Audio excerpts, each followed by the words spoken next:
So I noticed something a bit strange when I was in the UK. Well, strange, I mean, I'm sure in the UK it's fairly normalised now, but going there from Poland and having not been to the UK for a couple of years, it seemed a bit odd at the time. Maybe odd's not the word that I would probably should use. Maybe notable, interesting.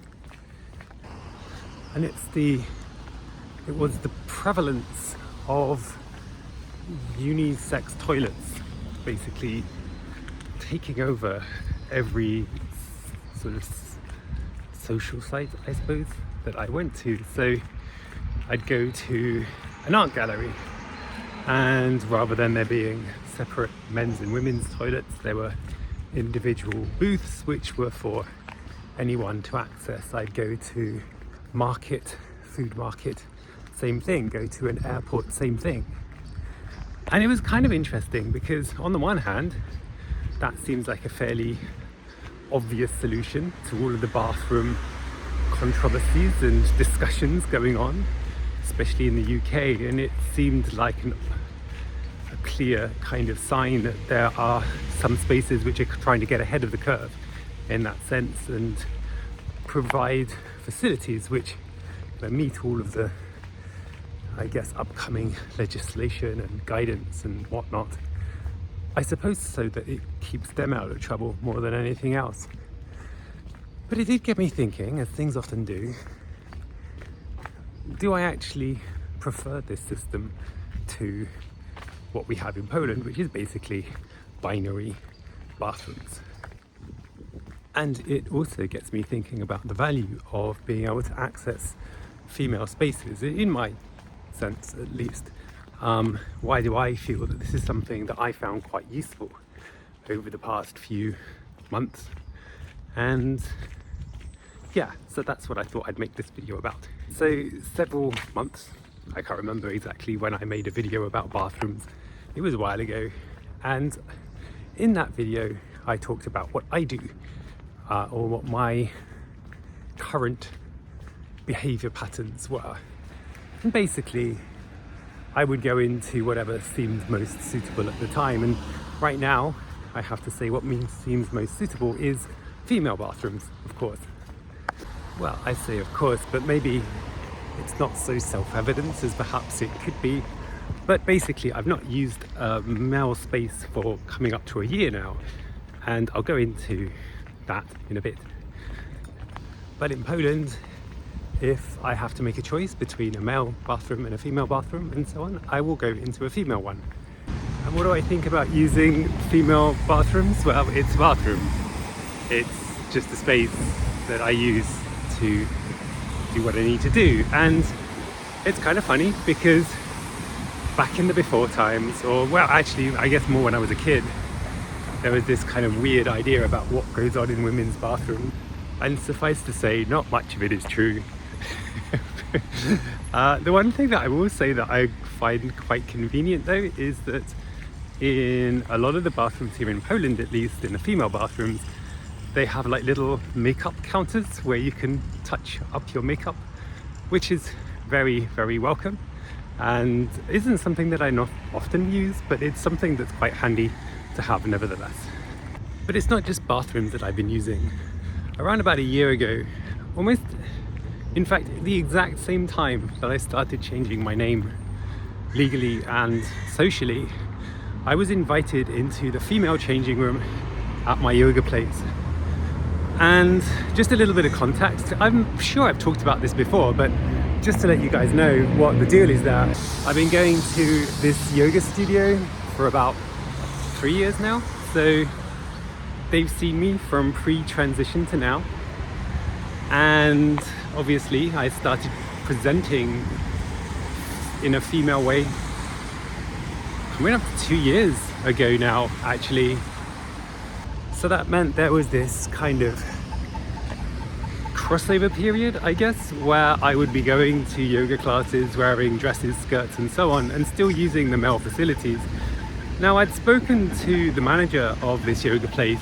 She's also the main instructor as well. She's a lovely, lovely lady. And obviously I told her that I'm transitioning like a couple of years ago. I think I must have told her that. But in terms of the space that I would prefer to use, I mean, I would leave it at their discretion, because I didn't want to place any pressure on them. I didn't want to cause a fuss. And to be honest, so few men go to yoga. It wasn't at that time a massive issue, but as my body started changing and developing, it became more and more uncomfortable and less acceptable to be using it. But I didn't want to force the issue, just because the yoga people are so lovely, and I didn't want to have forced them to have any difficult conversations with other people. But as I said, about a year ago, the receptionist caught me leaving the space wearing whatever it was I was wearing at the time, and she apologized, saying, oh, I should have been given the access to the female spaces, and I could use it from there on out. Now, I was kind of worried, because, as I said, I've been going to these classes for a while, and I got to know some of the regular attendees, and they knew me to a certain extent, as much as you could know somebody from, small talk and whatnot in, before and after a yoga class. But we got on well enough. But I didn't want to sort of ruin that by imposing myself into a space where perhaps I wasn't welcome. But if anything, the opposite has been true. I've been accepted and welcomed by the other women of yoga in a way that's just so kind of normal. It's not like they held a party or anything like that. It was just, we all got on with our lives, with our days, with our yoga classes. We have little conversations about this and that, and it's just so nice to just feel like I'm part of that collective, that there's nothing about me that is particularly different or unusual or kind of marks me as an outsider in those spaces. And that's really been quite helpful to my self-esteem and well-being. And I think this is something that, I don't know, I mean, it's kind of hinted at and touched upon. It's really noisy out here, so I'll apologize if you can't quite hear everything I say. But I know that it's touched upon when they talk about sort of socialization and female spaces for trans people, and male spaces, I suppose, for that matter too. And I think it can't go overlooked how just so validating it is. I have to be totally honest with you guys, because this is a vlog and that's kind of what you expect, but also it's important for me to be honest. I was kind of, I guess you would call it imposter syndrome. I was feeling very much like I don't know how much I am a woman, and how much am I a trans woman, and how much does that trans adjective affect my womanhood and my femininity. And by being permitted and accepted in these spaces has certainly helped me come to a sense of feeling at ease, feeling like I do belong, like I am a woman, and just to be part of that whole group, I guess. And while I know that there are some things which I'll never experience when it comes to womanhood, and there are some experiences that I have that separate me from the common female experience, that's not going to prevent us from talking about clothes, makeup, work, how much we enjoy certain yoga instructors' lessons or not. Just the general kind of standard chit chat that you would have with somebody. My chromosomes, for instance, have never come up in conversation, and why would they? Like, I don't know theirs any more than they know mine. So all of that argumentativeness of why I don't belong in those spaces just seems kind of moot, because ultimately we're just people in a space wanting to get changed or do our business and get on with our days, and that's what it's all about, really. And to be made to feel like I'm some kind of intruder or I'm some kind of monster for asserting myself in these ways. It really didn't help. And so it's kind of felt like a breakthrough of sorts, that sense of belonging in those spaces. And not that I feel like I have a, I guess, right to be there, but it is right that I'm there because I am a woman, and it just makes so much more space. And also on the subject of safety, because I'm sure if any of you want to counter some of what I'm saying, you'll probably mention that. And I have to say, like, when I'm walking around, like yesterday for instance, I went to yoga, and I'm going to yoga again today actually, and on my way there I was actually wearing some of my yoga gear. So I had my leggings on, I had a long sleeve top, this jacket as well in fact. And while some women, they notice me, and I can see when people are looking at me, they'll see me, they'll spot me, they'll move on. Some guys look at me, and you know, I don't want to kind of toot my horn or something like that, but it is definitely noticeable when I am being ogled. It's very uncomfortable, and it's not something that I would want to, you know, put anybody into a situation where they feel sort of uncomfortable in that sense.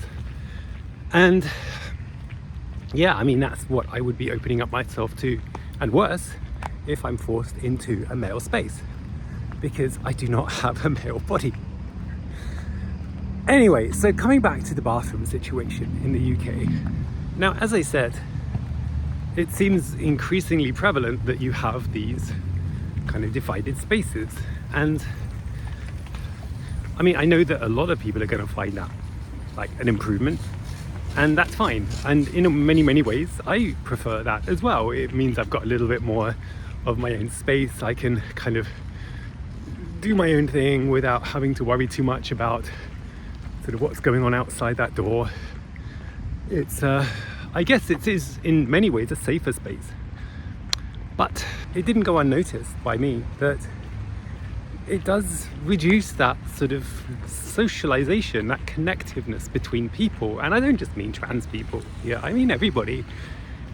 It feels increasingly like this world is forcing us into more individualized spaces. We are removed more and more from other people, from contact with other people in incidental areas and spaces. And I know this is probably me overthinking it. It maybe isn't that deep, Abby, but it just feels like another example of how people are being atomized and decollectivized. It's a space where not only do I and other trans people miss out on that kind of psychological socialization and what that means, but also it means everybody misses out on that. It means that cis-het, non-neurodivergent, neurotypical, that's the word I'm looking for, people are not in a position where they're exposed to people who are different to them. And that's kind of a shame. While yes, we are in a state of vulnerability in bathrooms, it is also incredibly humbling and humanizing as well. You see people, yes, at their most vulnerable, and you can see what that means to them, you know. Again, I'm making this far too deep. I do recognize that. I do know that. This is just how my brain seems to function.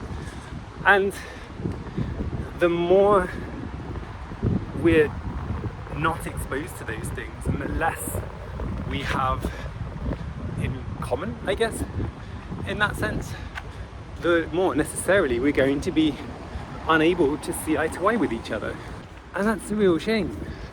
And no, I'm not saying that individualized unisex bathroom stalls are going to bring the downfall of society, because that's patently not true.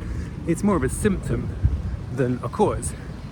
But I just saw it and I thought, well, that's interesting. I'm not quite sure how I feel about that. On the one hand, yes, it's good, but on the other hand, the more sort of wider sociological side of things, I don't know. So this is me. of course, overthinking things and making things deeper than they actually are. But I'm curious to see what you guys think. Do you agree with me, or am I just going off on like a little crazy tangent and it's just wild, it's mad, and it's bonkers, the things that I'm saying? I'm curious. This is, I guess, an opportunity for you guys to do a little sense check on me. Do my arguments stand up to scrutiny? So anyway, that's something bouncing around my head this week. Have yourselves a wonderful, wonderful several days, and I'll see you all very, very soon. Take care. Goodbye.